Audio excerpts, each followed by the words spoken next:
everyone. I'm super excited to welcome today my wonderful friend, Mari Yobp. Mari and I met way back in middle school in Japan, and we hit it off immediately because of our mutual interest in art and literature. And I never knew back then that we would both end up being here in the United States. And Mari is a talented painter, a poet, an educator, and an amazing mom now based in Pittsburgh. I'm looking forward to hearing about the journey that led her to the United States, her passion for art and words, and above all, her resilience and her wonderful ability to maintain kindness and a sense of wonder regardless of what challenges come her way. So thank you so much, Mari, for joining me today. Thank you so much for having me, Shiori.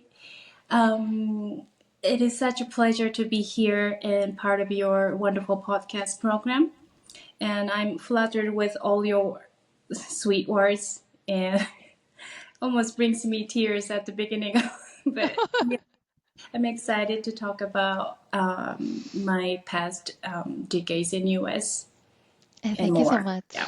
Thank you. Thank you, Mari. I know that you've overcome a lot of challenges, and this is something that I'm looking forward to hearing about. And I'm also really, really honored that you're willing to be on here and talk about that because I know it's very, very personal.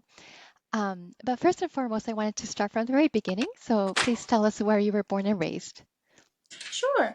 I was born and raised in Japan. I grew up a little suburb town near Tokyo, and I lived in Japan for almost 30 years, and until I moved to US in 2013 because of the marriage to the American citizen. Um, Wonderful. And did you always have an interest in foreign cultures and the English language, etc., or are you kind of surprised that you ended up being in the U.S.? Living in the US or marrying to American citizen was a surprise, but when I look back my childhood, I I I have been interested in English language, and also I loved watching the US TV dramas in my youth age. I started with Full House Oh, okay. in Yeah. elementary school, Yeah, yeah. and it was funny to hear those audiences in a show The laugh track and everything. Yes. very overreacting audiences. It's Yes. and also I was touched that in that show the family is so important, and father is always making sure that there's no worries left before the kids go to bed. And I think it was representing the really good part of American culture. And also I loved watching 90210. Ellie McBeal, Dama and Greg, and yeah, those. I think the Japanese voice actors were doing great, and I was shocked to watch the real show in English later on. Like, it, voices are so serious, and then yeah, really enjoyed it. And if I can talk a little more about my interest, how my interest in English started. Sure. When I was in maybe even before kindergarten, when I was 3 or 4, my mom bought us the little card reader, and then when that machine reads the cards, like it talks, and then there was a children book picture on it, and then those English skit was really fun, like a Pinocchio story or just Hippopotamus family having a breakfast, and those little cards. I loved it. I think that was good that I heard those sound with some fun expression. Before I started to recognize those English words in katakana, so I could catch the sound as that sounded like. That was a start. I thought, oh, this is fun. And then I luckily had English classes in elementary school because I went to private school. Mm. And that English teacher in elementary school picked me and other girl to attend the Halloween party at the local international school. And I remember that. And also, I went to that junior high school that I shared 3 years with you, Shiori. And our school was very, I think back then, very ambitious about giving some statement or impact on international global education. So we were blessed to have more English courses and varieties, and I got to talk with the native English speaker teachers. And then I really had the strong joy, like when I speak in English, and then when they understood me, it was such a excitement. So I think that kind of a joy in English conversation brought me here. My interest in English was also connected to how much I want to connect with people. Oh, that's wonderful. Hmm. Yeah, Thank you so much for sharing that. thank you. Um, and I also wanted to ask about your career in art. If I could ask about your origins, like how you first became interested in art, and also Mm, as you continued to pursue it, the fact that you went to art university, I think it's a big decision that may take some courage because there are so many people who probably expect to work at offices, for example. But could you tell me a little bit about your career in art and how you decided to pursue it? thank you for asking. Yes, as I became a mother, it's hard to take a moment and think about my connection with art. But making art, drawing and painting have been always in my core. It's a Hmm. big part of my core self since my childhood. Hmm. And I think it's because when I paint or draw, when I observe the motif, it really something spiritual time for me. Like the some artists are everyone is different, but for me it's more like a Zen moment. So and then I think the part of me needs that time, and so that's why even though there's a lot of blanks, I keep that part in me. And then about the art as a career, when I decided to go to art university, I was not sure about what kind of job I can get through this. Now I think I should have learned more. So like I had a hand drawing skills, some skills, but I didn't have the computer graphics skills. I didn't have, and then later on when I worked at the high school, which has art course, Hmm. the director of the course said we need two wheels that Hmm. one is a fine art and then Hmm. one is a web designing computer skills wheel. Interesting. Yeah, so I had only one wheel. I So see. and if I can go back, I would take more classes of those computer graphics, but I was just doing a fine art. And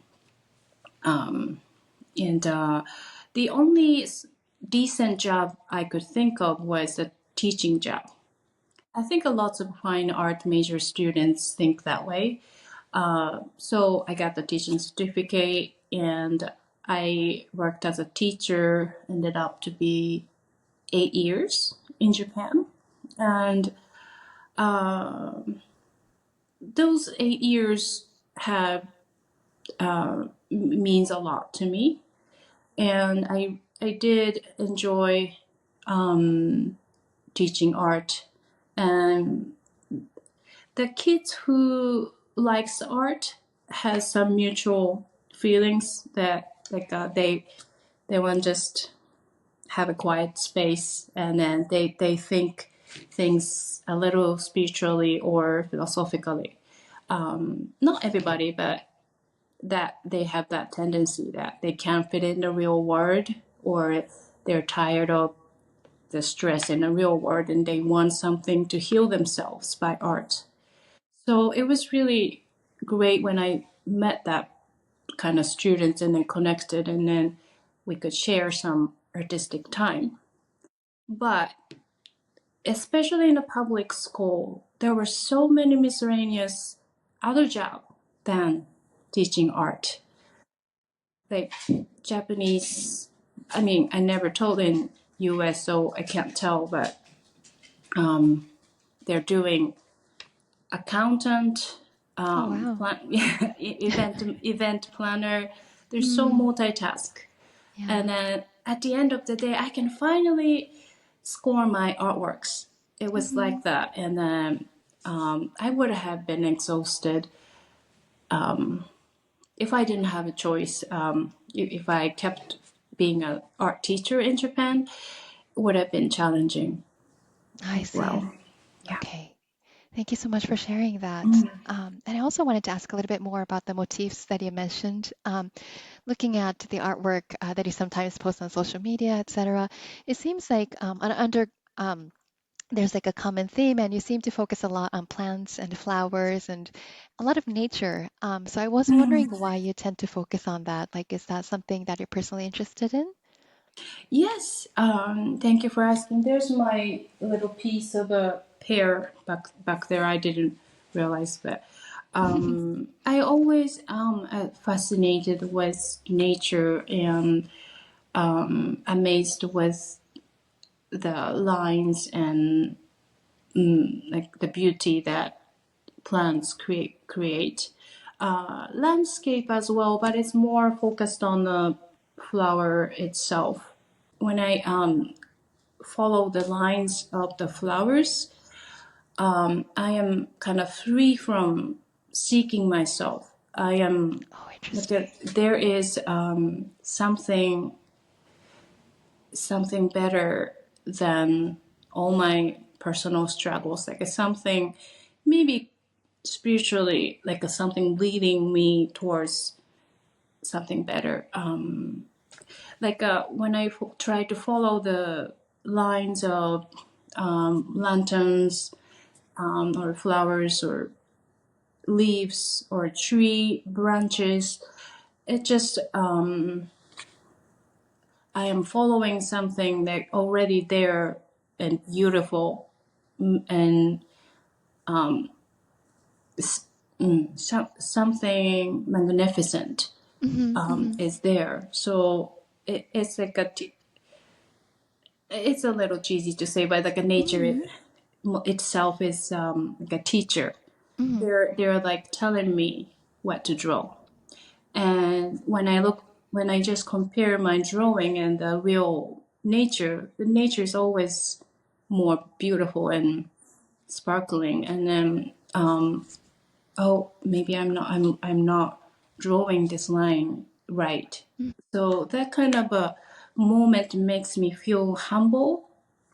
And yeah, that's why I like painting flowers a lot. And also, my grandma was painting Japanese pigment, Nihonga. Oh, And then wow. she did Okay. a lot of flower paintings. So Uh-huh. we always loved the botanical art, Oh, but that's not typical, how can I say, very detailed, almost scientific botanical art, more lyrical, poetic way. Hmm.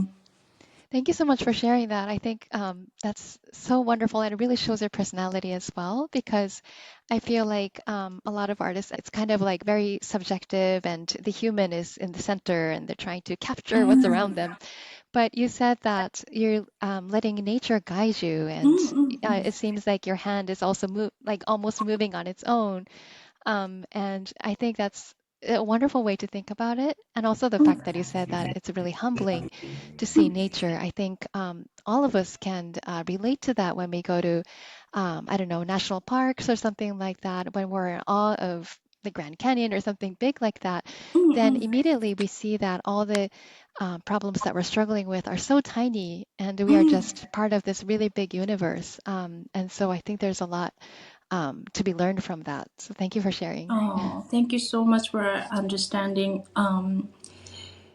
I, I, I grew these kind of thoughts or philosophy about my art, also influenced by the great Nihonga Japanese painter Mm, Kai mhm. Higashiyama. Okay. Higashiyama, yeah, his philosophy is also very humble. As you paint or as you follow the lines in the nature, Hmm. your like arrogance, like oh, I want to Hmm. be recognized as a great artist, like that kind of or maybe people would say this is amazing. Those kind of thoughts are all distraction. It's I see. it's just humbly, just yeah, Hmm. accept that beauty and then follow that. Hmm. That's the state of mind I want to be. Hmm. Yeah. These days, social media is also a lot of distraction for Hmm. artists. Right. Also, I mean, it's also the good thing that to be recognized. But if you think of that first, when you make something, in my case, it wouldn't work well. I thought. Mm, I see. I see. Thank you so much. And I think that there's a lot in common there in the act of painting and writing poetry. And I think you're so multi-talented in that you're able to do both. And so I was wondering if you could explain a little bit more about your passion for Tanka, the traditional Japanese type of poetry. Like what Tanka is, first of all, and why you're interested in it, and things like that. Sure. Tanka is similar to haiku, which is more commonly known in US. Uh, so the haiku is made of 5 7 5, 5 letters, 7 letters, 5 letters. But it doesn't work in English, so that's a five syllables, I guess. But Tanka has the lower the other 5 7 5 7 7. So we call the upper poet upper part and then lower part Hmm. kaminoku shimonoku. Hmm. So it's a longer version of the form for haiku. Hmm. The interest in tanka began from influenced from my mother a lot. Her major was Teika Fujiwara in Heian era. He was the one chose that 100 uh, tanka by 100 people Hmm. that he gathered it. Hmm. So I've always heard about Teika Fujiwara's poetry. So I've been always familiar with tanka, and for and I started to make tanka maybe in a college, little by little, and I shared with my mom and my grandma back then, and I haven't read it for many years, but my mom herself got motivated, and then she started to post those Tanka poetries every month to the Tanka poetry group. And then she asked me if I want to join, and then I joined with her. So I can just send her my poetries via email, or if I have enough time, I can write and then send it internationally to the editors. But it's an immature group. I mean, some of them have published those books by their own cost. Mm-hmm. But the how can I say, the founder of that group is Mizuho Ota, is a professional poet, tanka poet, and his style is of symbolism. Mm-hmm.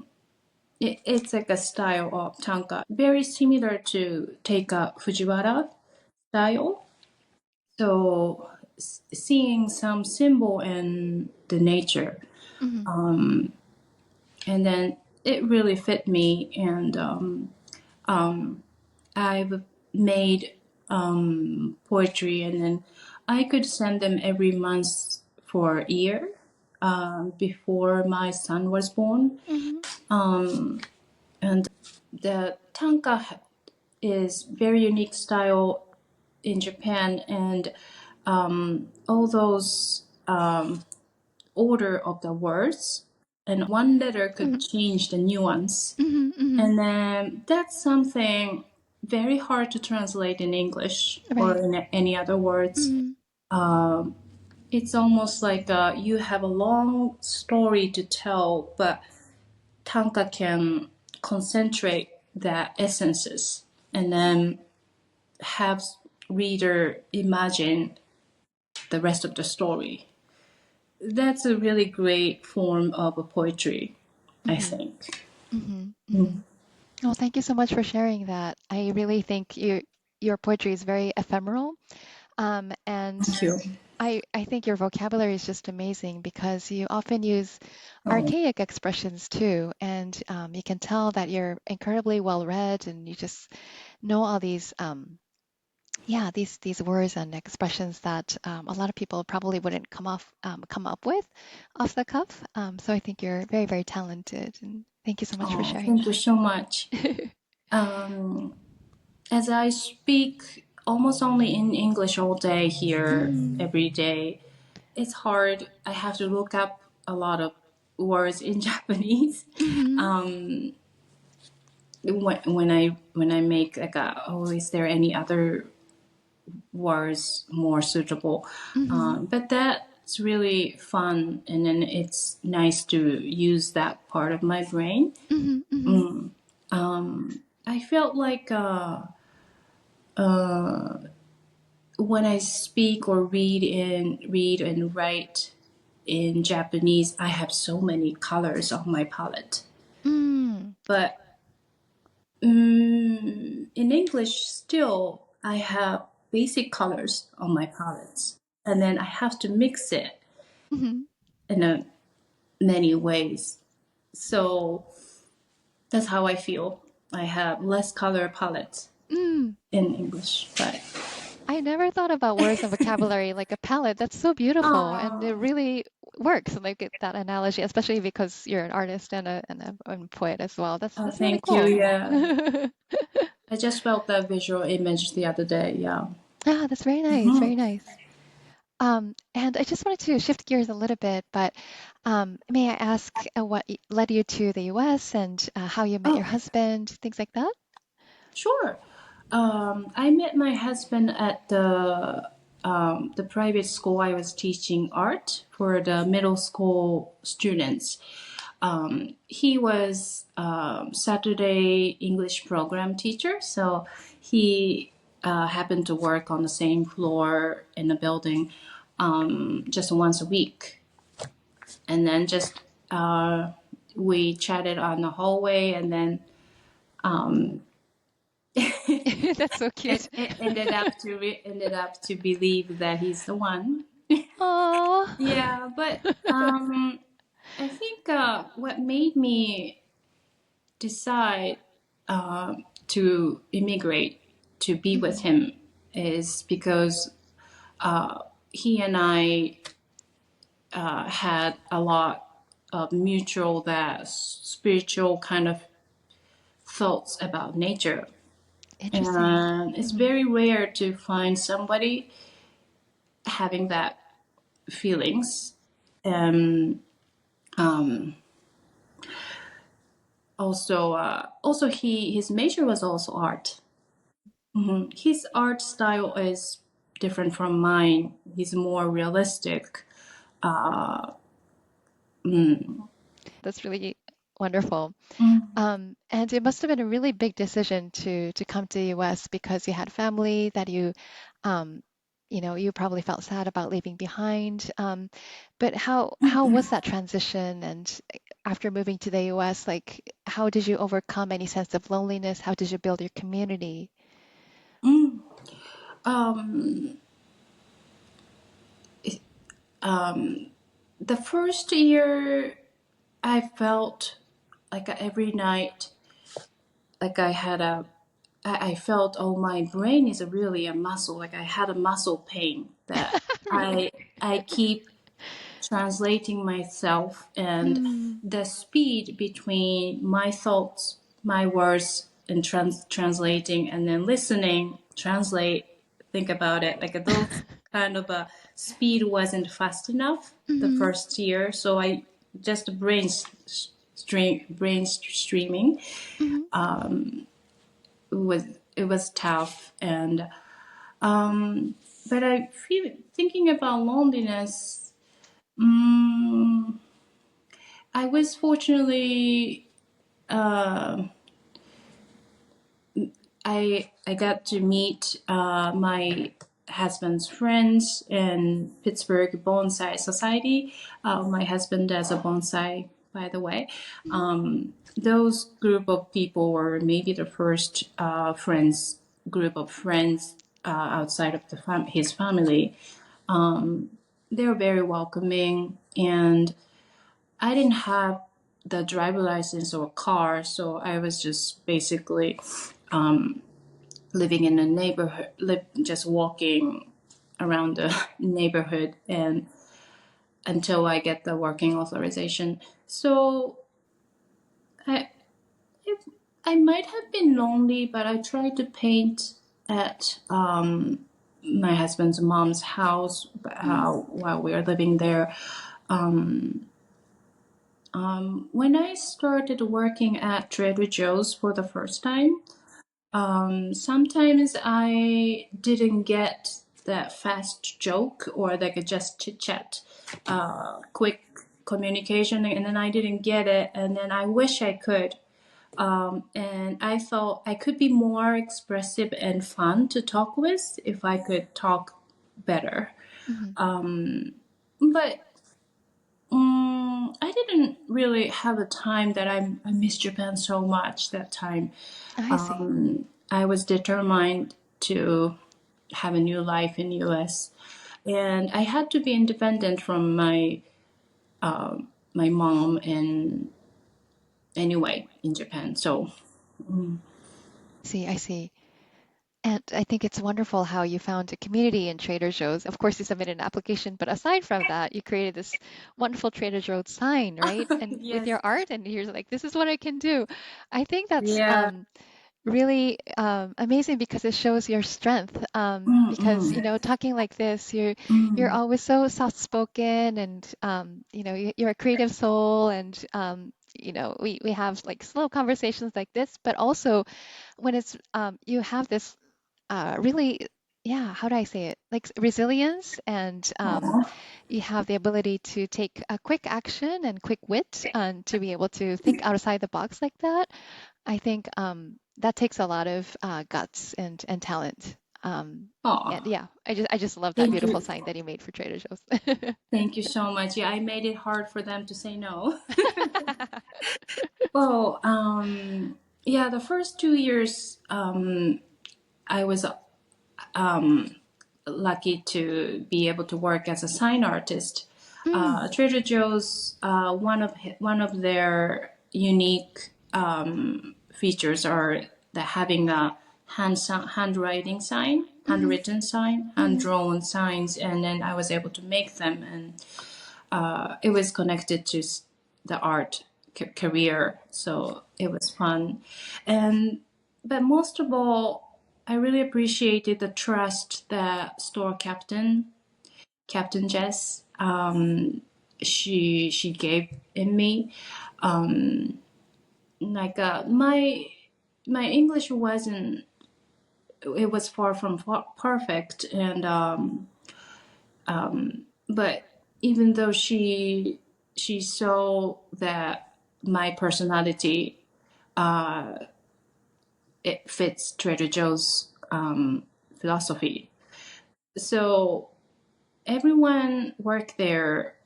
It has they're all approachable, helpful, kind, just very genuine, and hardworking.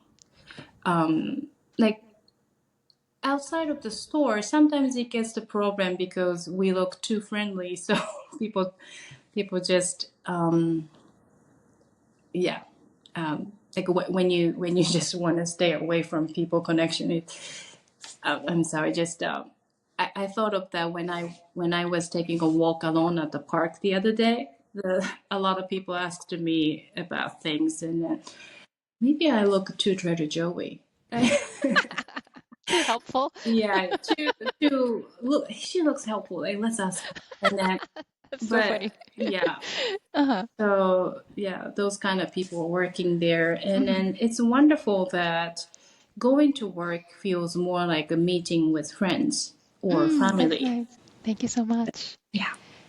And so I understand you live in Pittsburgh now, and you lived in Pittsburgh before, but in between you also lived in Idaho, and you shared with me how you happen to have some really big challenges, with your family and with your son. So I was wondering if you wouldn't mind sharing some of that to the extent that you can, because I think it really shows your strength. And yeah. Oh, thank you so much, Yoli. So in 2019, my husband got to work at the landscaping company managed by the Japanese garden master in Oregon, Portland, Oregon. Mhm. So it was a big decision for all three of us, my husband and me, and then my daughter, who was 2 year old back then. Mhm. But we thought it's worth it. We would regret if we don't do this. So we all moved to Portland, Oregon, for his job first. But it ended up, it didn't work out. Okay. And so we moved to Idaho, the next state to Oregon, because that was more affordable to live. And also, we couldn't afford to go back to Pittsburgh yet. Mhm. And then we moved to the West. So maybe let's enjoy the life in the West a little more. So we ended up to live in Idaho for 2 years, including the pandemic year. And I had my second child, my son, in pandemic chaos. He was born in September 2020. When my son was born, he was immediately, so he had the little bump on his back when he was born, which was not able to be found out on a sonogram. So that was a total surprise. He had a spina bifida, Mhm. and but for me, the pregnancy was already the journey, and I just finally got to the goal. So I couldn't jump onto the next journey in my mind. And also, a lot of medical words in English between nurses and doctors it was hard to keep up with. And then I couldn't even see the words printed. It said defect. I couldn't even see the word of defect. Oh, was it the defect he has? And it was scary for me to look up spina bifida in Japanese article, but I started reading it maybe after 5 days or so, and then the doctor said his case is not the worst, but not the best either. And I saw a lot of kids on a wheelchair or crutch at the spina bifida clinic, and then I thought maybe this is something I have to admit. But no matter what happens to him, I would accept it. That's how I felt at the first doctor's checkup. Mm-hmm. But this, and all, it was so nice that doctor in Idaho was slowing down his talking speed Oh, nice. for Mm-hmm. me to understand. And Yeah. then I asked him, "What did you say?" And then I was taking a note, how to spell that, and then Mm-hmm. a lot of medical words I had to look up later in Japanese. Yeah. He was, yeah. The word he said at that time was very touching. He said, "One of a billions of cells that creates the human body, just one of them didn't do right. That's it." Yeah. So that really, and then thankfully his surgery at his 6 month old, when he had a surgery to Mm-hmm. tether his spinal colds, he's Mm-hmm. somehow they merged his the part of spinal cord sticking out into Mm-hmm. the Mm-hmm. real lines. Thank Oh, you, good. Sylvie. Sorry. Yeah, it was one of the most challenging, mentally challenging time, and we never had the history for that kind of a spinal disability. I mean, defect. So Right. it could have been something environmental Mm-hmm. in Idaho. Mm-hmm. Um, we don't know. We're not sure yet, but it just Okay. happened, Mm-hmm. and but it really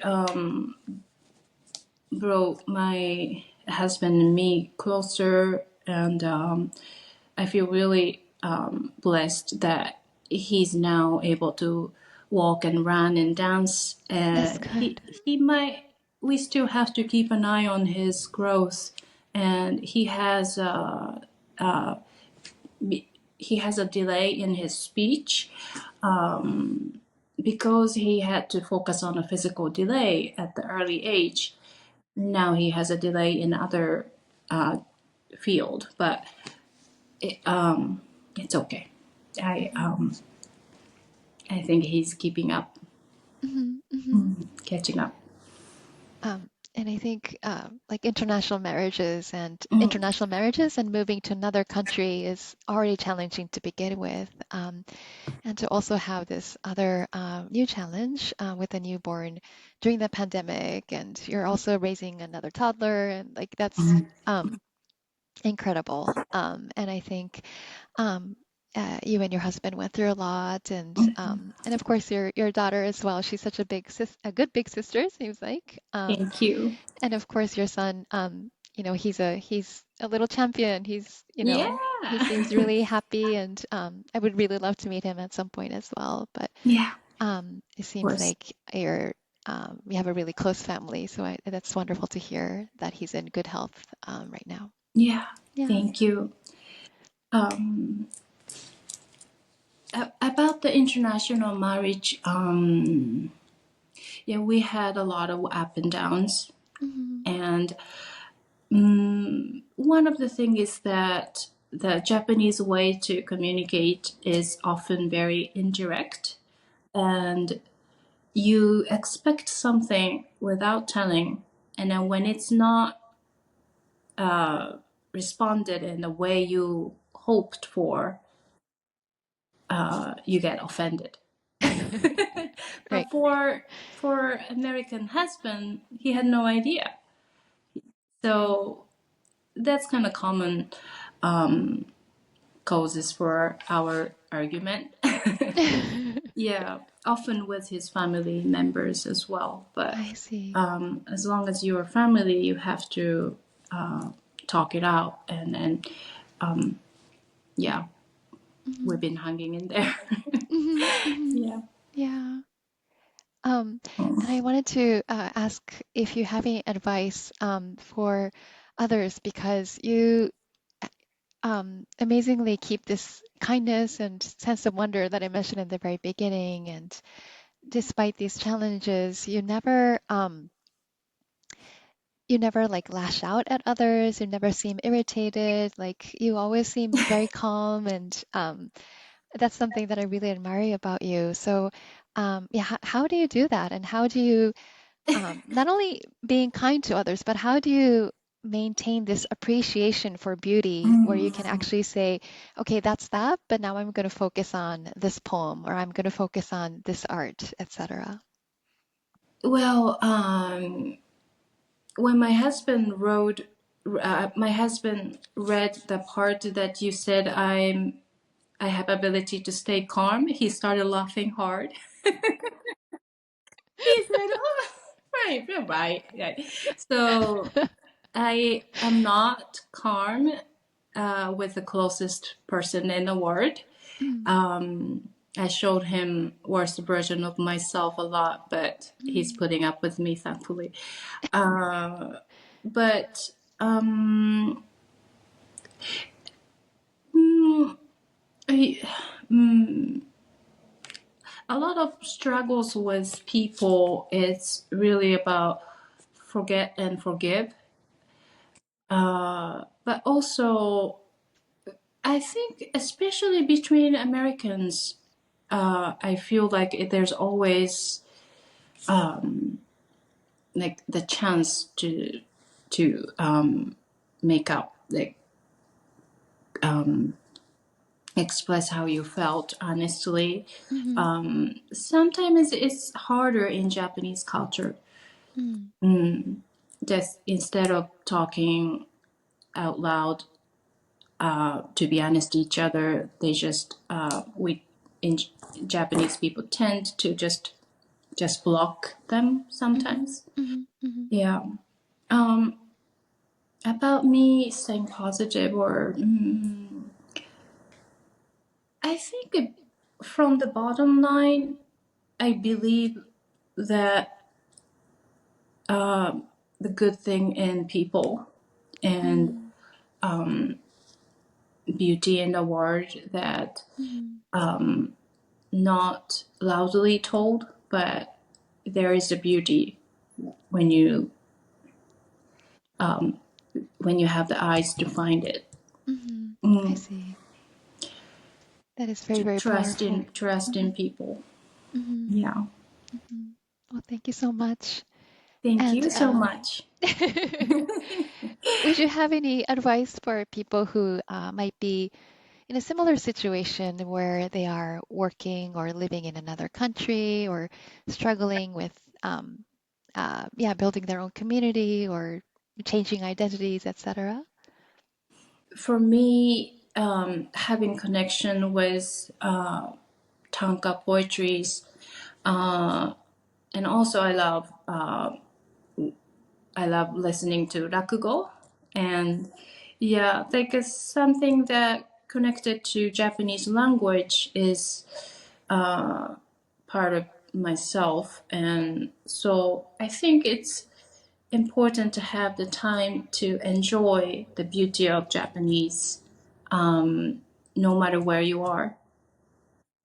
There's something that you can truly like laugh on time, like and understand on the same level, and just have a trust in yourself and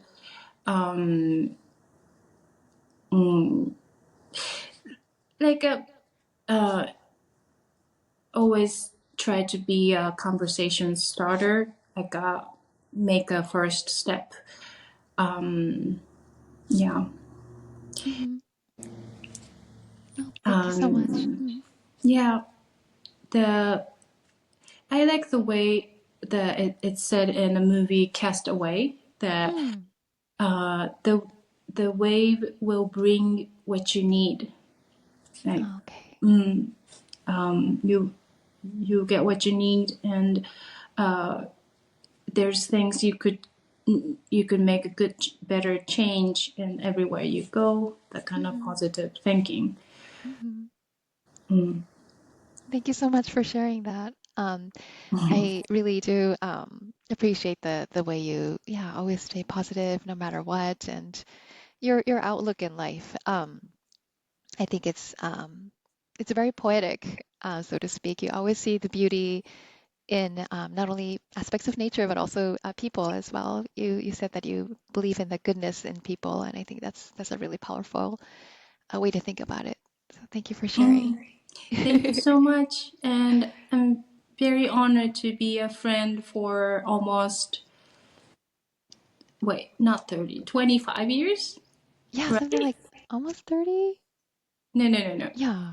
I've known you since 13 years old. Well, we shouldn't say our exact age. Okay, sorry. No, no, no. Yes.